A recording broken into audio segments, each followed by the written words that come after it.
अस्सलाम वालेकुम फ्रेंड्स, कैसे हैं आप। Welcome back to my channel shine health care beauty tips.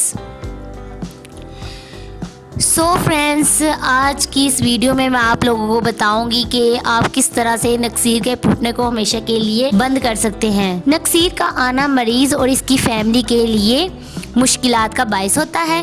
मुख्तलिफ किस्म के टोटके और इलाज किए जाते हैं, फिर कहीं जाके वक्ती तौर पर निजात मिलती है।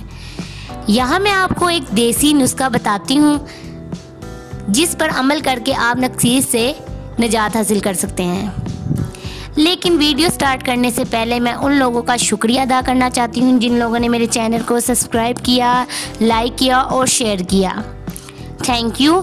और मैं साथ ही उन लोगों से भी रिक्वेस्ट करना चाहती हूँ जिन लोगों ने मेरे चैनल को अभी तक सब्सक्राइब नहीं किया तो प्लीज़ जल्दी से मेरे चैनल को सब्सक्राइब कर दीजिए। इससे क्या होगा, इससे मेरी नई आने वाली वीडियो का नोटिफिकेशन आपको सबसे पहले मिल सकेगा। तो चलिए स्टार्ट करते हैं आज की वीडियो।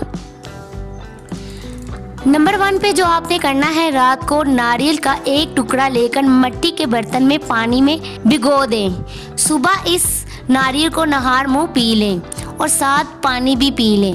2 से 3 दिन मुसलसल इस्तेमाल से आपकी नक्सीर बिल्कुल ठीक हो जाएगी। नंबर 2, दूध में चीनी मिलाकर केले के साथ 5 दिन इस्तेमाल करते रहने से नक्सीर बंद हो जाती है। नंबर 3, गाय के कच्चे दूध में फटकरी मिलाकर सूंघने से नक्सीर ठीक हो जाती है। नंबर 4, 2 बूंदे नींबू का रस नाक में टपकाने से नक्सीर बंद हो जाती है। नंबर 5, ठंडा पानी दाढ़ बांधकर सर पर डालने से नक्सीर का आना बंद हो जाता है। सो फ्रेंड्स, ये थी मेरी आज की वीडियो पसंद आए तो प्लीज़ लाइक और शेयर ज़रूर कीजिए और साथ ही मुझे कमेंट्स में बताइए कि आपको इसके क्या इफेक्ट्स मिले हैं। Thanks for watching video. मिलते हैं एक और वीडियो के साथ, तब तक के लिए अल्लाह हाफिज़।